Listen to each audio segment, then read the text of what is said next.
ఈనాడు దినపత్రికలో మద్యం మాయ, మద్యం సరఫరా స్థాయి నుంచి మాయ, ఆటోమేటెడ్ సప్లైకి స్వస్తి పలికి మాన్యువల్ విధానం తెచ్చారు, కనీసం 3,500 కోట్లు దండుకున్నారు, మిథున్ రెడ్డి కుంభకోణ ప్రధాన పాత్రధారి, సుప్రీంకోర్టులో రాష్ట్ర ప్రభుత్వం కౌంటర్. 2019-24 మధ్య కాలంలో భారీ స్థాయిలో మద్యం కుంభకోణం జరిగిందని రాష్ట్ర ప్రభుత్వం తెలిపేసిందంట. శక్తివంతమైనటువంటి నాయకులు ఉన్నారంట. సో రోజు ఒక అబద్ధ వార్తని ప్రచారం చేసేసి అదే నిజమని నమ్మించాలనేటటువంటి ప్రయత్నం ఆ రెండు ఉగ్రవాద పత్రికలు ఏ విధంగా చేస్తూ ఉంటాయో, ఆంధ్రప్రదేశ్ రాష్ట్రానికి పట్టినటువంటి ఎల్లో టెర్రరిజం ఆ రెండు పత్రికలు ఏదైతే ఉన్నాయో దాంట్లో ముడుపులన్నీ కేసిరెడ్డికి, అక్కడ నుంచి మిగతా వాళ్ళకి చెప్పండి, లేకపోతే జగన్ గారికి ప్యాలెస్కి వెళ్ళిపోయి రాత్రి కదా, రేపు రోజు రాసేది మీరు అదే కదా.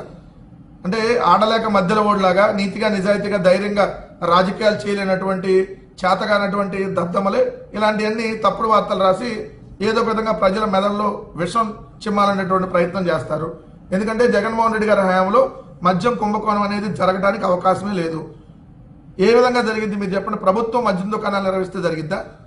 ఏదైతే ఏ ఒక్క కొత్త డిస్టిలరీకి పర్మిషన్ ఇవ్వకపోతే మద్యంలో కుంభకోణం జరుగుతుందా?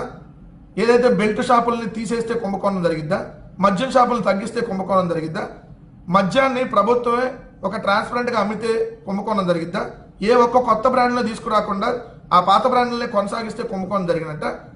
ఎక్కడ కుంభకోణం జరిగింది? 2014-19 జరిగింది, 2024 నుంచి ఇప్పుడు జరుగుతా ఉంది మరొకసారి. ఎందుకంటే చంద్రబాబు నాయుడు గారు అప్పుడు ఆయన హయాంలో డిస్టిలరీలకు సంబంధించినటువంటి కొన్ని డిస్టిలరీలకే ఏదైతే 50% ఆర్డర్లు ఇచ్చాడు కాబట్టి ఆ రోజు జరిగింది. అలానే అప్పుడు తీసుకున్నటువంటి పాలసీ వల్ల రాష్ట్ర ప్రభుత్వానికి సంవత్సరానికి 1,500 కోట్ల నష్టం చేకూరింది. 4 సంవత్సరాల పాటు 2017-19 6,000 కోట్లు నష్టపోయింది ఆ రోజు రాష్ట్ర ప్రభుత్వం. మళ్ళీ ఇప్పుడు మార్జిన్ని 14% పెంచడం వల్ల ఏదైతే విచ్చలవిడిగా బెల్ట్ షాపులు, విచ్చలవిడిగా మద్యం దోపిడీ ఇప్పుడు జరుగుతూ ఉంది, ఇప్పుడు కుంభకోణాలు జరుగుతూ ఉన్నాయి.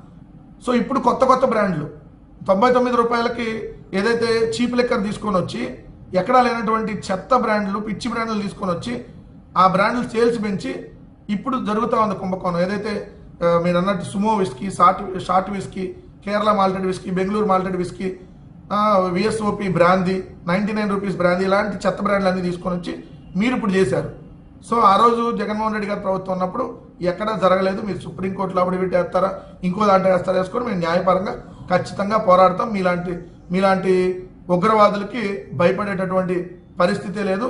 భారతదేశంలో ఉన్నటువంటి పౌరులు ఏ విధంగా పాకిస్తాన్ ఉగ్రవాదుల్ని ధైర్యంగా ఎదుర్కొంటారో, దేశం మీద ఎవరన్నా ఏదైతే పోరాటం చేయడానికి ఎవడన్నా వస్తే, దండయాత్ర చేయడానికి ఎవడన్నా వస్తే ఎలా సమర్థవంతంగా ఎదుర్కొంటారో మీ రెండు ఎల్లో పత్రికల మీద ఆంధ్రప్రదేశ్ రాష్ట్ర ప్రజలు కూడా అదే విధంగా ఎదుర్కొంటారు. మీ విషపరాతలను ఎట్టి పరిస్థితులు నమ్మరని మాత్రం క్లియర్గా చెప్తా ఉన్నాం. ఆ రెండు దినపత్రికలు ఏదైతే ఉన్నాయో, టెర్రరిస్టులు నడుపుతున్నటువంటి రెండు పత్రికలు ఏదైతే ఉన్నాయో ఆ రెండు పత్రికల్లో ప్రధానంగా కొన్ని వార్తలు డైలీ ఉంటాయి. ఒకటి అమరావతి అద్భుతం, అదరహో, అతిరామం, అమరావతి ప్రపంచ స్థాయి రాజధాని, ఇట్లాంటి వార్త కామన్గా ఒకటి ఉంటుంది. అమరావతి వంపులు సొంపులు గురించి వార్తలు ఉంటాయి.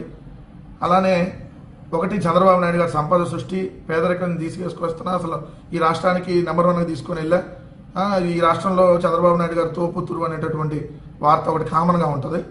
జగన్మోహన్ రెడ్డి గారి మీద బుర్ర జల్లే వార్త అసలు వెరీ వెరీ కామన్గా ఉంటుంది.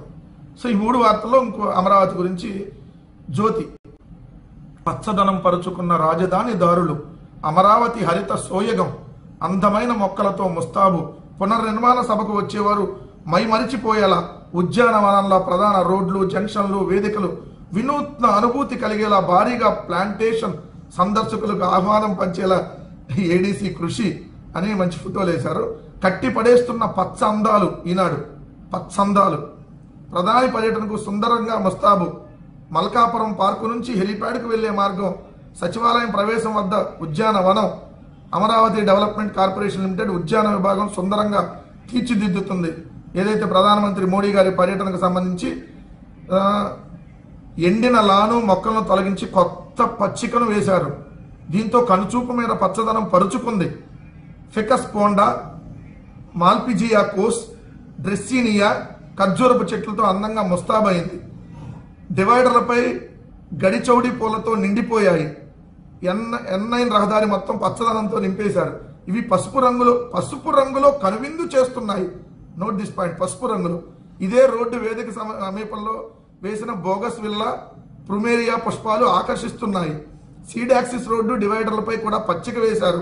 ఎరుపు గులాబీ రంగుల్లో వచ్చిన లాగర్స్ట్రోమియా మొక్కలతో ఈ దారి ఆహ్లాదకరంగా కనిపిస్తుంది. మల్కాపురం పార్కులో హెలీప్యాడ్కి వెళ్లే రోడ్డు రెండు వైపులా కొత్తగా పూల మొక్కలు లాన్ వేశారు. ఎన్ని కోట్లతో వేశారో రాయాలి కదా.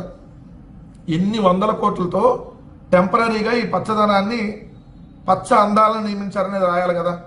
అమరావతి పేరుతో జరుగుతున్నటువంటి దోపిడీలో, అమరావతి పేరుతో జరుగుతున్నటువంటి దుబారాలో ఇది ఎన్ని కోట్లకి ఇచ్చారనేది రాయలేదే. ఈ పచ్చదనాన్ని పరచడానికి లైట్లు ఇప్పుడు టెంపరీగా ఏదైతే రేపు మీటింగ్కి సంబంధించి మోడీ గారి మీటింగ్కి కేవలం లైట్లకి, అక్కడ పార్కింగ్ లైట్లకి, డయాస్ దగ్గర కూడా ఓన్లీ పార్కింగ్ ప్లేస్లో లైట్లకి 2.5 కోట్లు.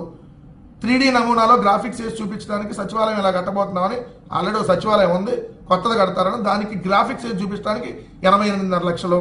5 లక్షల మందిని సమీకరిస్తానికి ఎన్ని వందల కోట్లు. సో ఇవన్నీ రాయాలి కదా.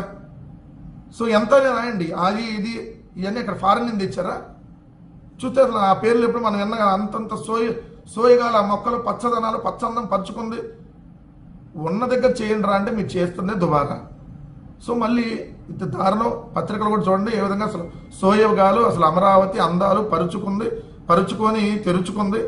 అసలు కట్టి పడేస్తున్నాయి పచ్చందాలు, హరిత సోయ అందమైన మొక్కలతో.